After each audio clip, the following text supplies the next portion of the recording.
গত 2 মাস ধরে যুবরাজনগর ব্লকের আয়ত্তাধীন জয়টাং এডিসি ভিলেজের অবস্থা অত্যন্ত শোচনীয় হয়ে উঠেছে।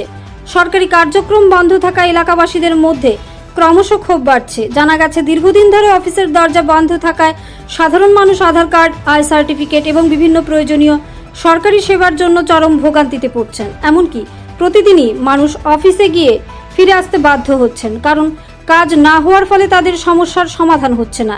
এই গ্রামের পঞ্চায়েত সচিব মনতোষ রায়ের বিরুদ্ধে অভিযোগ উঠেছে যে তিনি ইচ্ছে মতো অফিস চালাচ্ছেন। সচিবের ইচ্ছে হলে অফিস খোলেন, না হলে বন্ধ রাখেন। এভাবে একের পর একদিন পেরিয়ে গেলেও মানুষের কাজকর্মের কোনো অগ্রগতি হচ্ছে না। এর পরিপ্রেক্ষিতে আজ শুক্রবার নোয়াগাং এলাকার সাবজোনাল লালা হালাম এবং জয়চুং হালাম সরজমিনে এসে পরিস্থিতি পর্যবেক্ষণ করেন।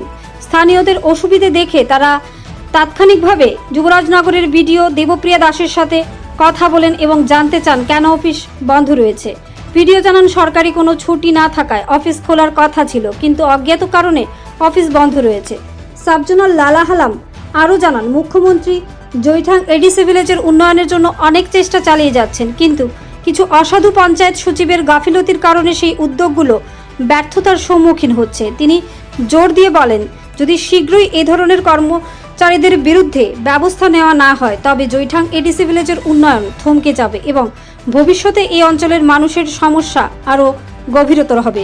আমরা এসএসসি জয়টাং এডিসি ভিলেজ অফিসে, এটা পড়ছে এই বাগবাসা বিধানসভার অন্তর্গত যুবরাজনগর আরদি ব্লকের অধীনে এই জয়টাং ভিসি। এখানকার জনগণ 1-2 মাস ধরে এই পঞ্চায়েত অফিসে ভিসি অফিসে এসে ভিসি সেক্রেটারি বা যে কোনো প্রতিনিধি কারোর সাথে দেখা হতে পারে না। এখানে সব সময় নাকি 24 ঘন্টা বন্ধই থাকে।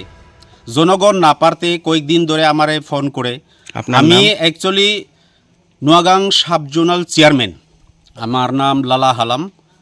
বিগত কয়েকদিন ধরে জনগণের কাছ থেকে বিভিন্ন ধরনের অভিযোগ এই পঞ্চায়েত সেক্রেটারি না বলে ফোন করার পরে বলে 3-4টা নাকি 5টা পঞ্চায়েতে তাইনে দেখতেছে, দেখাশোনা করে কথাবার্তা নেটার মতো বলে কথাবার্তা বলে জনগণ কেউ তার সাথে আলাপ আলোচনা করতে আরাম পাইতেছে না।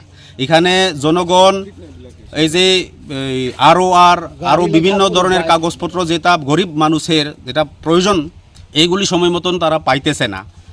তো আমি নিজেই খুদ এবং আমাদের জয়চুং তীব্রমথার একজন লিডার এখানকার, উনি নিজেও এসেছেন।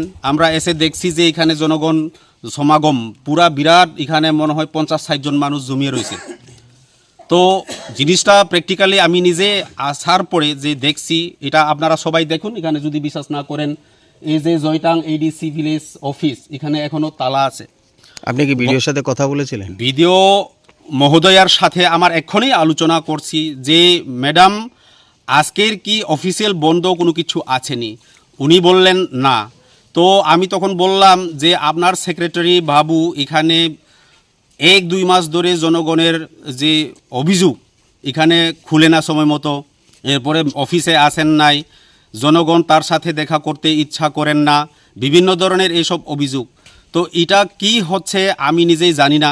আপনারা নিজেই এখন দেখুন, সারা এই রাজ্যের মানুষ আপনারা দেখো, এডিসি অত্র এলাকার মধ্যে এমনিতে উন্নয়নের দিক দিয়ে আমরা যদি দেখি, জনগণ দুঃখের মধ্যে আছে। 3-4 বছর ধরে আমাদেরকে কাম করতে দিচ্ছেন না এবং যে কোনো ধরনের এই যে প্রকল্প বা স্কিমের কামকাজ আমরা দিতেছে না। তো লাস্ট যে কাগজ টুকরো পর্যন্ত আমরা যেটা পাই, আমরা জানি এখান পর্যন্ত আমরা পাইতে পারি না। তো এটার জন্য আমরা দাবি করছি, আপনারা যে কোনো আধিকারিকরা আপনারা যে কোনো প্রকারে তার উপরে আপনারা অ্যাকশন নেবেন, নতুবা অতি শীঘ্রই এই সেক্রেটারি বাবুকে এই অফিস থেকে আরেক অফিসে তারে ট্রান্সফার করার জন্য আমরা দাবি তুলেছি। ধর্মনগর থেকে নিজস্ব প্রতিনিধির রিপোর্ট, ন্যাশনাল লাইভ বাংলা।